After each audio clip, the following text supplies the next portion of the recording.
Retour sur nos enquêtes consacrées ce soir aux interdictions de territoire qui touchent certains militants politiques. Pour en parler, nous recevons Florent.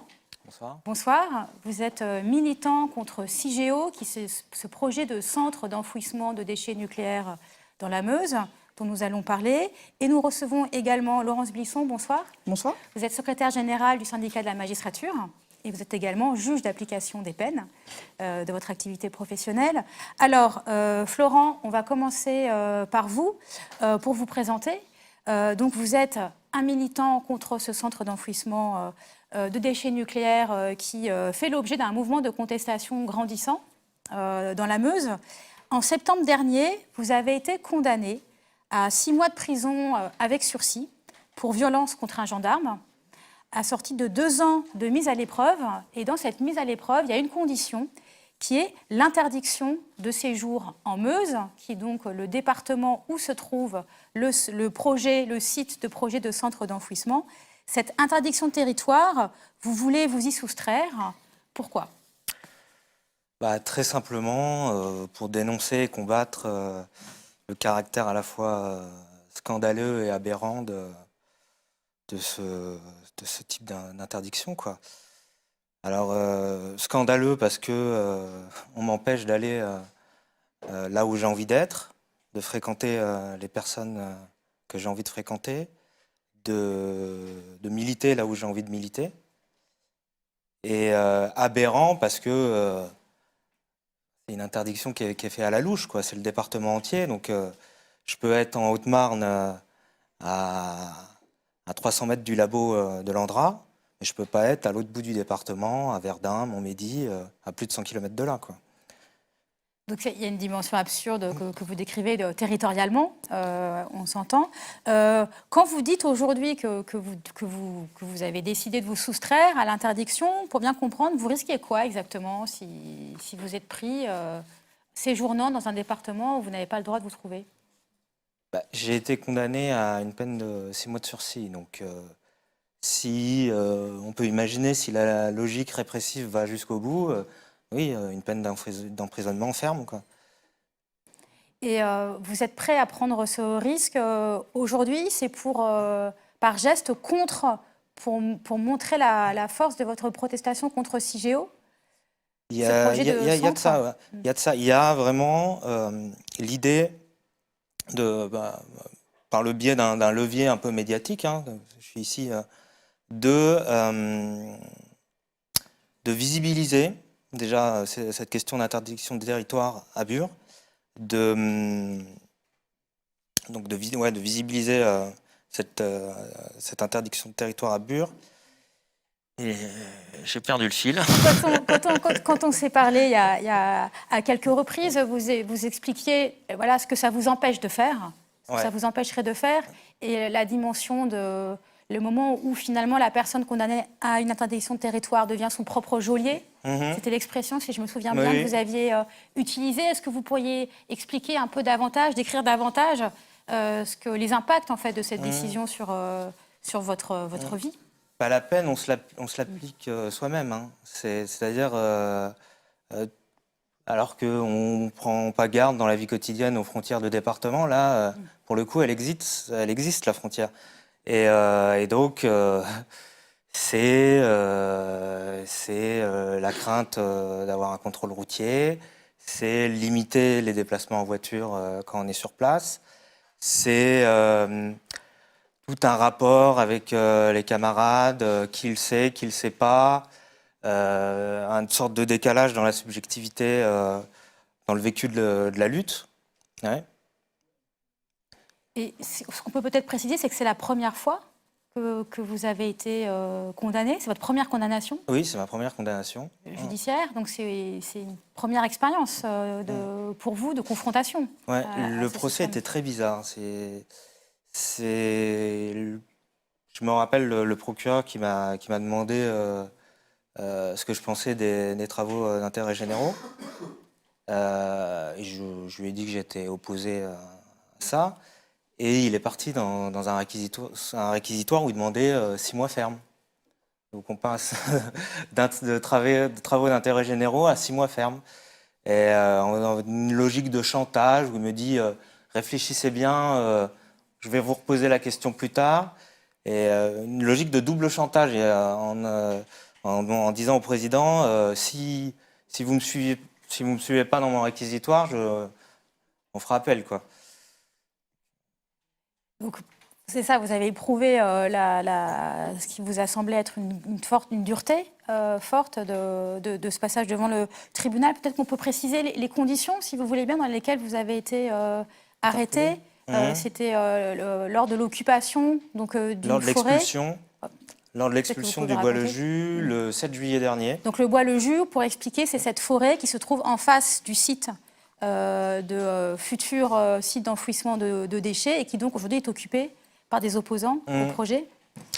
Donc il y a eu une première occupation du 19 juin au 7 juillet, donc, qui a été interrompue par une opération militaire de la gendarmerie pour nous expulser manu militari. Donc il faut imaginer un gros dispositif, plus de 200 gendarmes, donc à la fois les gendarmes mobiles casqués qui avancent en peloton et à la fois le PSIG qui est chargé de faire les interpellations. Donc des gendarmes, voilà, très mobiles, les PSIG. Le PSIG, et de nous contourner à travers bois.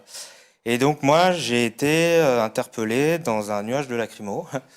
J'ai senti en fait une main qui se posait sur ma bouche et qui me basculait la tête en arrière. Et j'ai eu le réflexe de mordre cette main. Et dans une logique de renversement, ça s'est transformé en violence volontaire. Et c'est cette morsure qui vous a valu cette condamnation et donc aujourd'hui cette interdiction de territoire dans le département de la Meuse. Alors Laurence Blisson, vous êtes secrétaire générale du syndicat de la magistrature, vous êtes magistrate.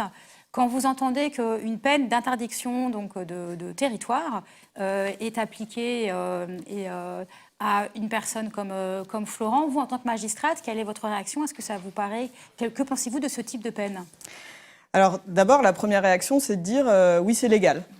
Oui, la loi permet de prononcer, dans certains cas, des interdictions de séjour.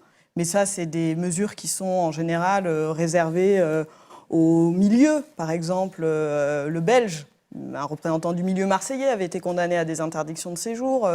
C'est des peines qui sont réservées à ça. Et puis, ensuite, on a ce sursis mis à l'épreuve, qui est une peine assez commune, dans laquelle il peut y avoir des interdictions de paraître.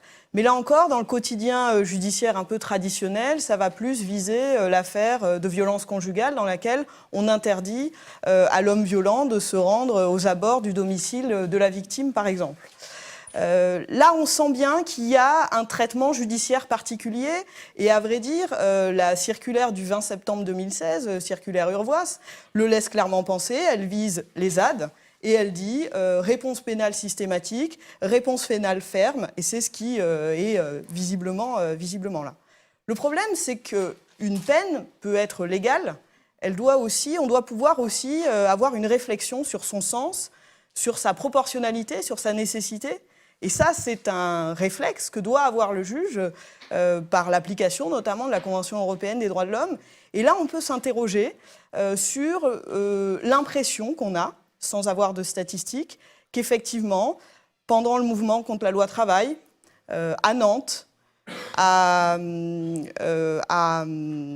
Bure, par exemple, mais aussi dans les ZAD, ces endroits, qu'il puisse y avoir une utilisation renouvelée, je dirais, de ces interdictions du territoire, et quelles implications elles vont avoir, notamment par rapport au droit de manifester, par rapport à la liberté d'aller et venir. Alors, une peine, c'est toujours une atteinte à ces libertés-là. Maintenant, ça incite vraiment à réfléchir sur quel est l'objectif qui est finalement assimilé par l'autorité judiciaire lorsqu'elle prononce ce type de sanction-là. On est dans une logique préventive. On voit bien une logique de justice préventive dans laquelle on voit bien une forme de basculement, ou en tout cas de la justice, dans laquelle on instaure des interdictions qui vont créer les conditions d'une potentielle violation, d'une infraction pénale ou d'un manquement à un sursis mis à l'épreuve, dans des conditions dans lesquelles on s'éloigne de beaucoup des infractions traditionnelles. C'est-à-dire que ça ne sera plus le fait de savoir est-ce qu'un tel a commis ou pas une infraction sur la ZAD ou ailleurs dans une manifestation, mais ça sera le seul fait de savoir « ah oui, mais est-ce qu'il était présent ?» Et derrière, c'est une atteinte sur laquelle il faudrait vraiment réfléchir aujourd'hui parce que, encore une fois, une peine peut être légale. Ensuite, il faut savoir est-ce qu'elle correspond à des intérêts et à quels intérêts elle correspond dans une société. Quand on parle typiquement de ces sursis mis à l'épreuve dans les cas de violence conjugale, l'idée c'est créer une zone de protection pour la femme battue, Pour par la exemple. victime. Ouais. Là, on crée une zone de protection pour qui? Pourquoi? Et quel est le risque? Quel serait le risque pour vous en tant que magistrate quand vous décrivez cette... Parce que vous décrivez deux choses, les interdictions judiciaires, donc quand la justice accompagne une peine d'une interdiction de territoire, ce qui est le cas de Florent, de ce que vous évoquiez précédemment, les interdictions administratives, là qu'on a vu fleurir effectivement pendant les mobilisations de loi travail. Mais si on regarde en fait ces deux types de décisions, de restrictions de circulation, ce serait quoi le risque? C'est un risque démocratique? C'est un risque de liberté de manifestation? Comment est-ce que vous pourriez le qualifier? C'est une question essentielle pour les libertés. On a, après le décès de Rémi Fraisse, il y a eu un rapport parlementaire qui a été publié qui incitait, par exemple, à créer une interdiction administrative de manifester, une interdiction préventive, qui pouvait concerner d'ailleurs un espace assez large, dans l'idée de prévenir des troubles à l'ordre public sur des bases extrêmement floues. Ce projet, il n'a pas encore été mis en œuvre dans le droit commun, mais il existe de fait dans le cadre de l'état d'urgence, puisque on est depuis maintenant beaucoup plus d'1 an en état d'urgence, et on a vu fleurir non seulement des assignations à résidence, mais aussi des interdictions de séjour qui ont valu interdiction de manifester. Dans ce même rapport, il était dit clairement par le rapporteur, Pascal Popelin, qu'il fallait, par exemple, que des circulaires soient faites pour enjoindre au procureur de la République, pour les inciter à requérir plus souvent des interdictions judiciaires de manifester. On voit bien qu'il y a une logique d'ensemble très cohérente qui va donc dans un même sens, et ce sens, c'est celui du rétrécissement de l'espace démocratique. On comprend dès lors pourquoi il est essentiel, par exemple, dans ces circulaires, qu'il y ait des poursuites systématiques contre ces mobilisations-là, parce que ça devient un outil, précisément, pour empêcher certaines formes de mobilisation. Qu'on ait commis une infraction pénale à un moment, bon, ensuite, il y a une procédure, on peut la contester, moi, je ne suis pas juge de ça. Qu'on ait commis une infraction pénale à un moment ne veut pas dire que, par principe, si on retourne sur le lieu de mobilisation, on va recommettre des infractions pénales. Mais ce que font ces interdictions préventives, c'est ça. C'est dire, par principe, en réalité, il faut exclure ces personnes de ces lieux. Et là, on est vraiment dans un risque qui vaut pendant l'état d'urgence, en dehors de l'état d'urgence, si le projet contenu dans ce rapport est maintenu, et puis dans le cadre judiciaire, si la justice en vient à finalement s'éloigner un peu des principes qui dictent l'édiction de la peine plus classiquement pour finalement endosser une logique d'ordre public pur qui consiste à faire en sorte que des personnes qui militent, qui manifestent, qui ont des contacts, se rendent sur certains lieux de mobilisation. Et il faut être très très vigilant lorsqu'il est question du droit pénal et de la sanction. Il y a vraiment une obligation pour le juge de s'assurer de la proportionnalité, de la nécessité par rapport à des libertés fondamentales. Et là, ce qui est en cause, c'est évidemment la liberté de manifester et la liberté de réunion, la liberté d'expression même. Il y a plusieurs autres cas que celui de Florent, notamment autour de la ZAD de Notre-Dame-des-Landes, avec des personnes qui ont aussi été condamnées à plusieurs années, au moins 3 ans, à des interdictions de séjour. Donc c'est un sujet qui va potentiellement revenir. Florent, vous, comment est-ce que vous voyez vos prochains jours et vos prochaines semaines? Vous allez continuer à vous engager aussi pleinement dans la mobilisation contre le projet CIGEO? Oui. Moi, j'ai jamais voulu donner corps à la répression et je suis toujours retourné à Bure. Dès la suite de mon interpellation, j'ai eu un contrôle judiciaire jusqu'à mon procès. J'avais déjà une interdiction de territoire sur les 2 départements. Et j'ai bien l'intention de continuer comme ça. Là, j'ai juste rendu la chose publique, voilà, pour Pour poser un problème pour politiquement, poser un vous nous problème disiez, politique dans la quand on s'était société, parlé. voilà, et Ouais. pour que les gens s'en emparent. Et donc, je continuerai à prendre les précautions d'usage pour me rendre à Bure. Et après, arrivera ce qui arrivera, hein. Peut-être pourriez-vous, pour terminer, dire quelques mots des enjeux de l'occupation du bois le Jus, parce que c'est quelque chose dont sans doute il est difficile de se rendre compte quand on ne s'est jamais rendu sur place, et que de l'extérieur, on peut avoir l'impression qu'il y a simplement des gens sur des barricades, mais en fait, derrière, il y a toute une vie alternative qui s'est organisée. Pourriez-vous en dire quelques mots? Oui, si vous voulez, c'est pas juste une occupation qui empêche les travaux de l'Andra. C'est à la fois un lieu de rencontre politique, un lieu d'émancipation, De vie collective de vie collective, voilà. Et si vous voulez, oui, voilà, ça donne pour un peu toutes les composantes de la lutte. Je me rappelle, hier, j'étais encore dans le Bois-le-Jus, là, parce que je suis parti ce matin de Bure. Et ben, il y a les gens de la Confédération paysanne qui sont venus nous rendre visite, nous apporter quelques victuailles. Donc, il y a matériellement un lieu où on peut se rencontrer, où des choses se tissent. Et ça, c'est très important politiquement. Et ça leur fait très peur aussi, parce qu'ils voient que la mayonnaise prend entre nous et qu'on